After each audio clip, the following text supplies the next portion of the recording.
दरवाजे भी खुलेंगे।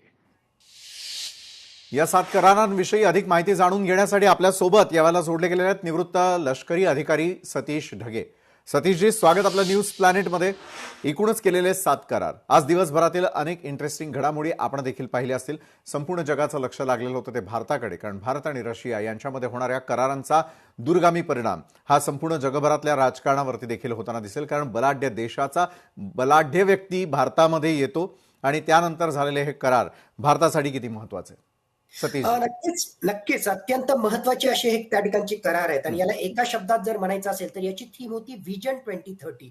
मुळात वर्ष 2030 पर्यंत भारत आणि रशिया यांच्यातला व्यापार $100 बिलियन पर्यंत आपल्याला घेऊन जायचा आहे। आणि प्रधानमंत्री नरेंद्र मोदींनी अशा आशावाद त्या ठिकाणी सांगितला की 2030 पण लागणार नाही, त्याच्या आधीच आम्ही $100 बिलियन पर्यंत त्या ठिकाणी पोहोचू।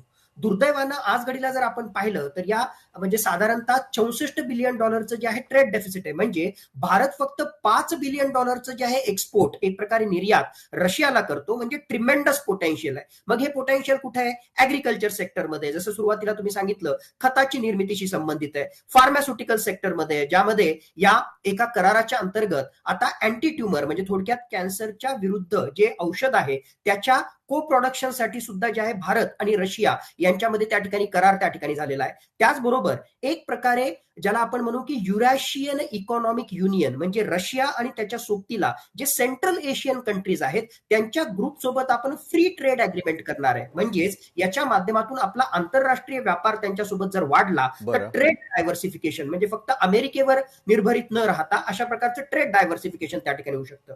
मुळातच या 7 वेगवेगळ्या कराराच्या माध्यमातून ऍग्रिकल्चर सेक्टर त्या ठिकाणी असो, कनेक्टिव्हिटी असो किंवा पीपल टू पीपल टाईज आपण ज्याला म्हणतो, ई टुरिस्ट विजाचा तुम्ही जे आहे त्या ठिकाणी उल्लेख केला, हेल्थ केअर सेक्टर आहे। आणखीन एक महत्वाचा मुद्दा मेडिकल एज्युकेशन, मेडिकल एज्युकेशनशी संबंधित सुद्धा त्या ठिकाणी चर्चा झाली आणि खूप मोठ्या प्रमाणामध्ये भारतातले विद्यार्थी हे रशियाच्या मेडिकल कॉलेजेसमध्ये त्या ठिकाणी शिकत असतात। त्यांच्या अनुषंगाने सुद्धा जो आहे हा करार, ही चर्चा अत्यंत महत्वाची आहे। जागतिक स्तरावरचे युक्रेन दहशतवादाचे इश्यू असो, रिजनल किंवा एक प्रकारे ज्या क्षेत्रीय या कॅटेगरी अंतर्गत जे येतील अशा प्रकारचे युरेशियन इकॉनॉमिक युनियन सोबतचा फ्री ट्रेड अग्रीमेंट असो किंवा या 7 वेगवेगळ्या कराराच्या मार्फत विजन 2030 अचीव्ह करणं असो, अशा वेगवेगळ्या अँगलनं चर्चा झाली, करार झाले आणि ते नक्कीच भारत आणि रशिया यांचे संबंध मजबूत करण्यासाठी आणि भारताला पुढे घेऊन जाण्यासाठी हे फायद्याचे ठरणार आहेत।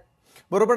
सतीशजी, जसं तुम्ही म्हणालात की विविध प्रकारचे करार झाले, त्यातला सगळ्यात इंटरेस्टिंग करार मला एक वाटतो की वेगवेगळ्या सेक्टर संदर्भातले तर झालेलेच आहेत, मात्र टुरिस्ट व्हिसा असेल किंवा थेटपणे आपल्याला जर इकडनं जी तरुण मंडळी आहे त्यांना वेगवेगळ्या प्रकारच्या नोकरीच्या संधी हवी असतील तर त्याचा कितपत परिणाम होईल? कारण मला हा पॉईंट थोडासा वेगळ्या गोष्टीला देखील जोडावासा वाटतो, कारण डोनाल्ड ट्रम्प यांनी ज्या प्रकारचं धोरण घेतलेलं होतं त्या धोरणानुसार आपल्या व्हिसा असतील किंवा जे भारतीय त्या ठिकाणी नोकऱ्या करतात त्यांच्यावरती असलेली टांगती तलवार असेल, त्यानुसार घेतलेले हे महत्त्वपूर्ण निर्णय दूरगामी परिणाम किती करतील?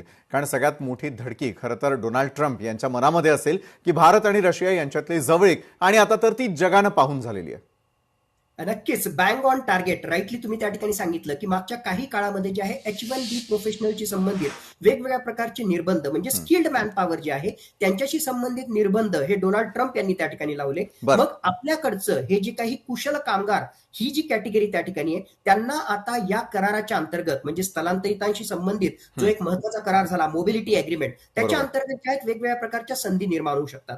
एक आकडा त्या ठिकाणी सांगतो की वर्ष 2030 पर्यंत साधारणतः 17 लाख नवीन जे आहे स्किल्ड मॅन पॉवरची गरज ही रशियामध्ये त्या ठिकाणी निर्माण होणार आहे। कारण आता जे मागच्या 3 ते 4 वर्षामध्ये युद्ध झालेलं आहे त्यामध्ये 10 लाखापेक्षा सुद्धा जास्त रशियन नागरिकांचा त्याचबरोबर सैनिकांचा त्यामध्ये मृत्यू झाला असेल अशी शक्यता त्या ठिकाणी वर्तवली जाते आणि मोठ्या प्रमाणामध्ये सेंट्रल एशियन कंट्रीज मधून जे रशियामध्ये लोक येतात ते सुद्धा त्या ठिकाणी कमी झालेले आहेत। त्या अनुषंगाने आपल्या स्किल्ड मॅन पॉवरला जबरदस्त त्या ठिकाणी स्कोप आहे। एक आकडा अत्यंत महत्वाचा आहे, आज घडीला भारतीय ओरिजिन असणारे फक्त 70,000 लोक हे रशियामध्ये त्या ठिकाणी आहेत। कम्पेअर करा 5 मिलियन 5 दशलक्षपेक्षा सुद्धा जास्त अमेरिकेमध्ये आहे। म्हणजे ट्रिमेंडस पोटेन्शियल हे रशियामध्ये जे आहे भविष्यामध्ये, आणि त्या अनुषंगाने हा करार जो आहे नक्कीच भारताच्या कुशल कामगारांसाठी महत्वाचा ठरणार आहे। नक्कीच